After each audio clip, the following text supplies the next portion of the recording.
Hey there, true crime friends. Oh my goodness. You have no idea the amount of drama it has taken to get me set up and ready to record this lunchtime true crime. I'm working from home today, and these dogs and the kids and the... Okay, look. We need to talk Adelsons. Oh yes, we need to talk the Adelson crime family. For those who do not know, first of all, hit the like button, subscribe to the channel. Honey, sit back, grab a fork, because I'm about to explain the whole entire situation to you. Okay, look, we are talking about the death of Dan Markel in Florida back in, when did it happen? 2014, 2016? Oh, it's 9 years ago. 2016.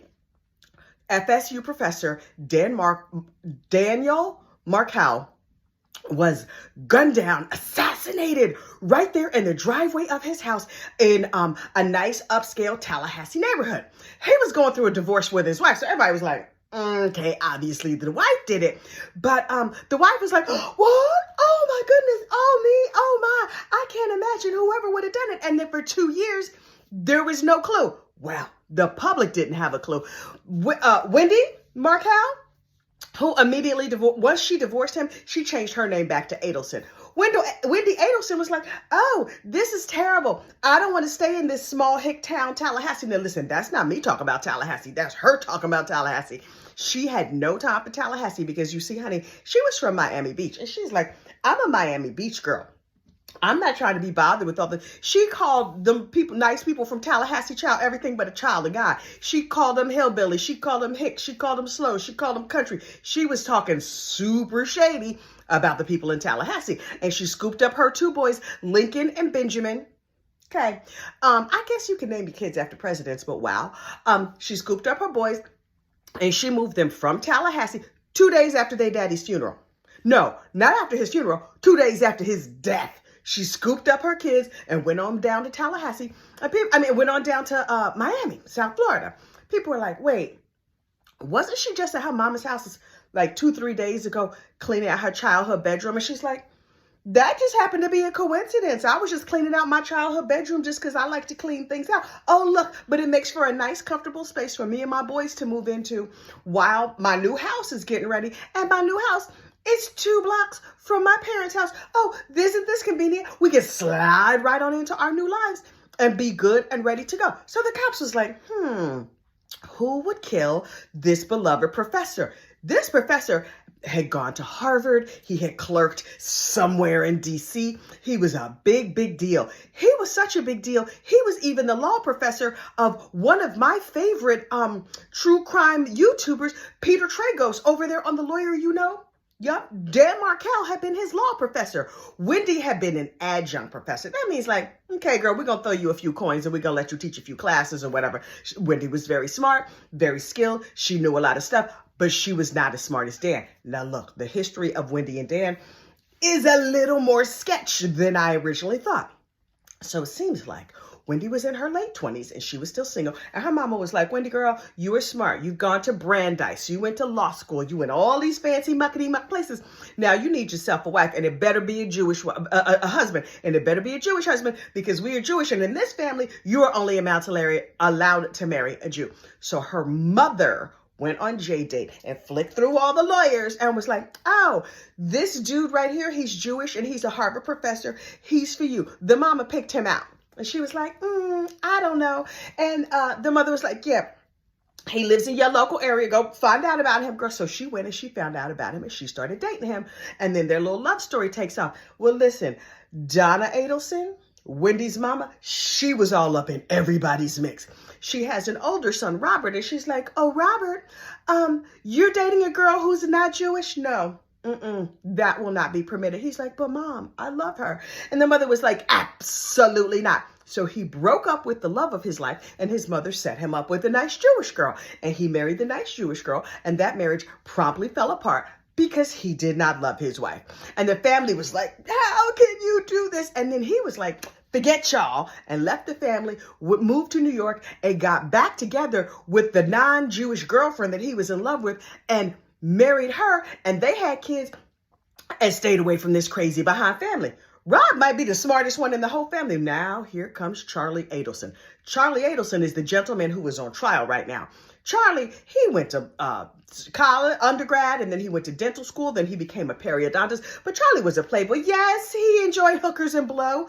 What periodontist doesn't? I mean, I hope mine doesn't. I don't have a periodontist, but if I get one, I'm going to get a non-hookers and blow periodontist because that is just a requirement to look after my teeth or my gums. What is your peri? What is your dental? Child, unclear. So anyway, Charlie was out here doing the most. Oh, he's driving a Ferrari. He's living in a fancy house. He has a place in Fort Lauderdale, which, first of all, that's nice. A place in Fort Lauderdale is lovely. I have a friend who has a second home in Fort Lauderdale, but it just cracked me up that they were like, he's so rich, he had a home in Fort Lauderdale. To me, rich is like a second home in Barcelona. But like, listen, I don't have a second home in Fort Lauderdale. I don't have a second home. But anyway, so everybody was like, oh, okay, he's comfortable. He got him some coin. All right now. But here's the thing. He had a thing for like club girls and stripper girls, whatever. You know the type. I bet you his mama wasn't checking to see if they was Jewish, but okay, whatever. So he was out here doing the most with all these different girls, having a good time. And they say he played on both sides of the tracks. Okay, whatever that means. So he had a white lab coat on by day and he was doing the most by night, partying. So look, the brother-in-law gets killed, right? Wendy goes back down to South Florida. Charlie and them think they in the clear for 2 years. And then all the people who did the unaliving, they fall like dominoes. I did a video about it earlier this week. I believe it was Monday, lunchtime, true crime, the state of Florida versus Charlie Adelson. Honey, this is the continuation because, oh no, that was like the death of Dan Markel. Now I have more tea on Charlie Adelson and the entire Adelson crime family. So this is what we know. The FBI had been secretly recording the Adelsons. Well, first of all, there's a bump. You know what a bump is? Like when they tickle the wire. Okay, so look, if the feds are up on a wire, that means they listening to all your phone calls. But if nobody's talking about nothing, then they have to tickle the wire. I guess down there in South Florida, they call it a bump. They're like, let's just do a little something to get the action going, get people talking and see what happens. So some people call it the bump. Some people call it tickling the wire. So look, in this tickle, they had some undercover cop walk up to Donald Adelson, that's the matriarch of the family, and be like, girl, Tuto is over here in jail. Y'all taking care of Katie. Katie was the go-between in the murders with the murder boobs. She used her proceeds from the murder to buy herself some fake boobs. So she over here with her murder boobs. And they were like, y'all taking care of Katie with the murder boobs, but I got a cousin who's in jail and his family is not getting taken care of. So y'all gonna have to do something. You have to help our friend out in the tune of $5,000. It gives her an article cut out of the newspaper, whatever, about Dan's death. And she's like, oh, I don't know what you're talking about. And then she goes on, but she puts that little piece of paper in her pocket. Now, if that happened to me, I'm on the street. Hello, 911. Some strange man just came up and he's saying crazy stuff to me. I don't know what's going on. I'm gonna need y'all to come here and help. That's the only conversation I would have been having with anybody at any time if I got a bump. These damn dogs. Dogs, stop it! They're not going to stop it because they want to come in here with me and drive me out of my mind. So anyway, baby, can you get the dogs? What is my life right now? So anyway, they sees me trying to record. Why can't they all just leave me alone? So anyway, so the bump happens. I personally would have called 911. She was like, oh, I don't understand. Let me slip this piece of paper in my pocket. And she goes and she calls her son, Charlie. So now the FBI is like, oh, well, the wire is well and truly tickled because Donna Adelson has called her son and they talking in all this code like, oh, no, is this about the TV? Is this about the ex-girlfriend? Is this about our crazy sister Wendy? Blah, blah, blah. Because they nervous that old Wendy is going to break. But it's been 2 years since the murder and nobody is any the wiser. So they're like, okay, we cool. Well, look, that tickling of the wire caused a bunch of people to start having a bunch of conversations and a lot more information has come out since then. So the two gunmen are now in jail. The middle woman with the murder boobies, Katie McBonowa, is in jail. Charlie Adelson, the periodontist brother who arranged the whole thing, is about to go on trial next week. They're in jury selection in Tallahassee right now. Here's the new information that we know. Katie McBonowa was offered a reduced sentence if she would roll over on Charlie. And she was like, nope, I'm not rolling over on Charlie. Charlie gonna hold me down and I'm gonna be home with my kids and they're gonna have a tutor and I'm gonna live happily ever after. Well, child, she judged poorly. And so now she blew trial, meaning she lost the trial and she got LWOP. That's right. She got life without the possibility of parole. So now she's sitting up there in prison like, wait, that's not how I thought all this was going to go down. And I am very upset. But she has nothing to offer. She's gone to trial. She blew trial. What you going to do? They can't count on you as a witness. But she's like, excuse me, government, I would like to offer a proffer. You know what a proffer is? When she goes in there and tells, she's like, oh, I'm going to come in. I'm going to tell everything. Ma'am, your time for telling everything and going back home to your kids, that time is long past. So the word on the street was that this week, she had been transported up to Leon County. That's where Tallahassee is. And she was going to spill her guts, honey. She was going to tell everything. And ideally, she was going to give enough information so that, yeah, she still got life in prison, but with the possibility of parole. She was LWAP'd, not LWOP'd. I don't know. So I was like, I had heard that she had given enough information for Donna Adelson, the matriarch, who is dirty, dirty, dirty in this, and for Wendy Adelson, the widow, to be arrested. And I was like, oh, I need to see this proper. Am I going to do like a FOIA or something to get it? No, absolutely not. I'm just going to Google around and see what I can find out. Wow. I was watching Fancy Fiction, who has been on the Fancy Fiction, FANCI. She's right here on the YouTubes. She's been following this case from the very beginning. Child, she got videotape. She got audio tape. She has FOIA'd every single part of this. So I got to FOIA. All I got to do is listen to old Fancy. And then Surviving the Survivor. Apparently the Charlie Adelson case is the first case they ever covered. So I have done an extensive deep dive over there on Surviving the Survivor, STS, to follow this case and what all the great legal minds have to say about it. Apparently, I found out just a few minutes ago that Katie McBanowa, her proffer is a nothing burger. She was like, I got things to say. I got things to say. But even her lawyers were like, nah, boo, it's going to be a no for me, dog. So she went without her lawyers, which means even if she got a deal, it's unlikely she got a good deal, because to get the best deal, to take the LWOP off the table so she get that LWAP'd so she could go home at some point. Normally, your lawyer has to help negotiate that. She didn't even take a lawyer. She's like, I'm going to run up here and tell y'all whatever the heck y'all want to hear, because I need to go home. My babies need me, and I'm sitting over here in the prison making Cheeto casserole. No, thank you. So she has given her little testimony, her little piece or whatever, but now they're saying it's unlikely that that's going to turn into anything. Okay, so Charlie Adelson, everybody across the legal world is saying there's no way he gets out of this, because he is the tip of the spear. Well, he might be the shaft of the spear. You know who the tip of the spear is? That mama. Donna Adelson is the one who was just like, my grandchildren need to be down here in South Florida living next to me. And apparently she was upset and saying all kinds of anti-Semitic things. But lady, you are Jewish. How you talking crap? As a brown person, white people cover your ears, because us brown folks need to talk.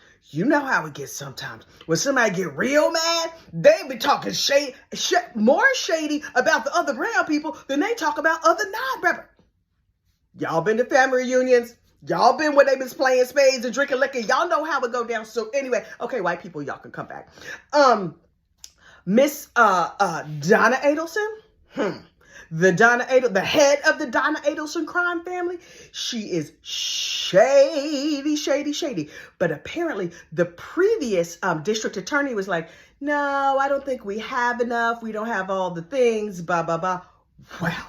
That previous district attorney who was more conservative, that district attorney is out, and there's a new district attorney who's in. Keep in mind, there's no statute of limitations on murder, so this new district attorney can take their time and just keep coming and keep coming and keep coming and come after. They could come after Donna tomorrow. They could come after Donna 10 years from now and still grind her behind down to nothing. The real question is, are they going to get that sociopath Wendy, because apparently Wendy is the weak link. When all of this went down, the whole family was nervous that Wendy was going to crack. Wendy was all nut child. Wendy belonged at the nervous hospital. Also, there's a great fear that Charlie Adelson, who's about to go on trial now listen, he's had a rough time in jail, and they had him in protective custody, which he did not enjoy because he only got out of his cell for like a teensy little bit of time a day. And he got a couple of write-ups, one of which was for like some sort of standoff or whatever in the day room. Oh, Charlie, what you doing over there in the day room? But here's the thing. Local jails are transient. People come, people go. There's bad guys. Once he gets convicted, and it's believed that he will absolutely be convicted, he's going to go to big boy prison. You know what's in big boy prison? Aryan gangs. Them skinheads, them Nazis, neo-Nazis who don't like rich Jewish boys. Listen, you think the black people are good? Because apparently from what I heard, you don't know about no prison, except for what I see on TV. People divide up by race. Y'all saw this in Orange is the New Black? So all of the white people get together and the Spanish people get together and the old people get together. Everybody divides themselves up into these sections, right? Sometimes they join gangs for protection. Do you think the black, like the black gangs are gonna let Charlie in? I'm guessing no. Do you think the Spanish gangs are gonna let Charlie in? I'm guessing no. You think the Aryan Nation is gonna be like, oh, please come, let's kumbaya? I'm guessing no. And so, is there a gang of rich white Jews that go to regular state prison and not the feds? Now, listen, if he was in the feds, he would be like, oh, brothers, we're all here. Because if you're going to commit a high-level crime, child, make it billions and not hundreds or thousands. Because state prison is one thing. The feds, apparently, is much nicer as prisons go. It's still prison, so ew. But there's a very good chance, they say, that Charlie might be unalived by some of them Aryan Nation prison gangs. Also, he's been on unalive watch because there is a great fear now that he's on some sort of medication. Apparently, Charlie had like some little mental unwellness that he was treating with hookers and blow. And apparently, they not writing prescriptions for hookers and blow down there in the state prison, in the local jail. So they've been treating him with actual psychotropic drugs. And sometimes they say that one of the side effects, particularly if your life is going poorly, and if you in jail, your life's probably not going that good. There's a great risk that he may unalive himself if he blows trial. And I'm like, ow. So people are nervous. Honestly, that might be his only out. But here's the thing that I'm really stuck with. Ruth Markle, Danny, poor Danny who got killed, who's kind of been lost in all of this shuffle. All of this whole thing started because of a custody battle between Wendy Adelson and Dan Markel. And Wendy and her family are like, we're just going to quietly unalive this dude, and then we're going to go on with the rest of our lives down in South Florida. And oh me, oh my, we're going to act like it was just a bad mistake and it never happened. And then we just going to go on. Now the Adelson name is trash in South Florida. It's utterly obliterated. Their institute, the Adelson Institute of Dentistry and whatever, that was making them millions and millions of dollars a year, has closed down. The father, who is in his 80s, has had to retire. They have spent a fortune on legal fees. Nobody wants to be bothered with him. The boys that they were originally fighting on, who are now ages 13 and 14, quiet as it's kept. There are people down there in the community who are friendly with the family, and their kids are friendly with the other kids and child. Some of those people, according to what I saw and heard today, are friendly with some podcasters, not me, because I don't know none of these Mama Lukes. But over there on Surviving the Survivor, one of the ladies was like, oh, yeah, I move in the same circles as Wendy Adelson and her kids. And her kids are having a very hard time getting into good schools because nobody wants to be associated with this name and with this family. Also, from everything I've seen, Wendy Adelson, she seemed like vindictive and nasty. Turns out she's a narcissist and a sociopath. That's not going to go good for her. And she thought she was going to get rid of her husband and live the rest of her happy life. Here's the thing, though. Your boys are 13. They can read. If they teenagers, they got opinions. They might not like you that much, and they might have their foot in your behind. What if they grow up and move to Canada and just go start spending time with their grandparents? Child, you don't know. You don't know how rebellious teenagers are. And with this overbearing family, I can see them being like, back up off of me, ma. So look, the trial starts next week in earnest.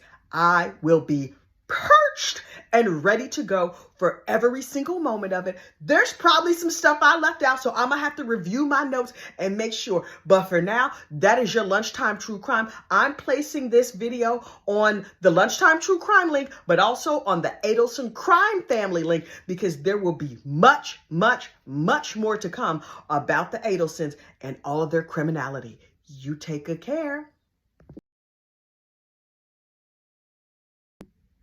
You know I forgot something, right? And I just remembered it now. I have to throw it in here at the end. Very colorful Latin King crime lord Luis Rivera. He is set to testify at Charlie Adelson's trial. Ooh, I can hardly wait. This is the one who was like kind of not that bright. Reads at the 3rd grade level, but is rolling over on everybody and telling all the business. Yes, he's coming. And Jeff Lacasse, I'm not sure if I talked about Jeff Lacasse in the member spaces or if I talked about it out here in public in the front room, but Jeffrey, child Jeffrey. Jeffrey was Wendy Adelson's boyfriend right after she got divorced. They only dated for 4 months, and after 4 months, he was like, oh, no, with the crazy. Also, she was cheating. She was histrionic. Apparently, she has like a beautiful and calm and very sweet demeanor in public, and then behind closed doors, she's a hellion. You know she got the feral kitty, right? Them girls who be like super crazy. My husband told me when he was young, child, the crazier they are, the more feral the kitty. Oh, they do all the tricks. They do a backflip. They go stick the landing. They go make a 10.0, and then they go make your whole life a tornado. So, Miss Feral Kitty Adelson, her boyfriend was like, the kitty is good, but the brain is gone. She's nuts. She did everything in her power to set up her recently ex-boyfriend. At the time of Dan's murder, her and the boyfriend were like on again, off again, mostly off again. And then he would confront her on her bad behavior. And she would curl up in the fetal position and cry. And then go back and do something else crazy. And then put some of that kitty back on him. And he would be like, okay, I'm kitty Mataz, child. I don't know. Anyway, Jeff, who they tried to frame the murder on, is testifying in the Charlie Adelson trial. Here's the crazy thing, though. Wendy was like, Jeff, I know me and you are kind of on the outs. So you're going out of town. What time are you leaving town tomorrow? He's like, oh, I'm going to leave town around 11 o'clock. Okay, fine. So the day he was set to go out of town was the same day that Dan Markel was killed. Wendy timed the crime so that her ex-boyfriend would be leaving town and driving past her ex-husband's house right around the time that that her ex-husband was supposed to get killed. Here's the thing, though. Jeff just had a change of plan. Just something rose up in his spirit, and he left the day before. So he left at 9, 10 o'clock the night before instead of 11 o'clock the next morning. So when Wendy was like, oh, I think my ex-boyfriend was driving past there. They're like, nah, girl, he turned in all his receipts. We can see right here. Child, he had a receipt from Kmart. He's like, here's where I got gas at the Pilot. I was nowhere near there. I stopped and loved. I think I saw a Buc-ee's. Got some of them Buc-ee nuggets. Still not sure what's in a Buc-ee's nugget. I think it might be cheesy chunks of beaver. I don't know. I don't eat beaver because beaver. Anyway, I'm just saying they planned this crime within an inch of their life and still got caught. So, Wendy girl, I don't know if you're going to get indicted. I don't know if you're going to get convicted, but your karma for this is going to be crazy. Dan has been dead for 9 years now. Child, he's on the other side of glory looking down at you like, he about to have the last laugh. Now, look, does he get to spend all his time with his boys? No, but maybe he's like making the lights flash and haunting their lives in a positive way, in a good way. I don't know. But this woman is so evil. She's Jewish talking about, oh, if you don't give me what I want, we going to raise the boys Catholic. What? What is wrong with... It's something wrong with these people. I wonder how much Wendy's going to enjoy jail or not. Something tells me she's not going to blend. Even if she doesn't get convicted, because I don't know that they have all the goods on Wendy. What I would not see, what I would not give to see that mama, Donna, indicted. And everybody, child, word on the internet. It's the internet, though, so who knows? Is that Donna Adelson is this close to being indicted. Wendy will be indicted. Unlikely she gets convicted, but who knows? So we wait, we see. When I have more information, you will have more information. I will talk to you later.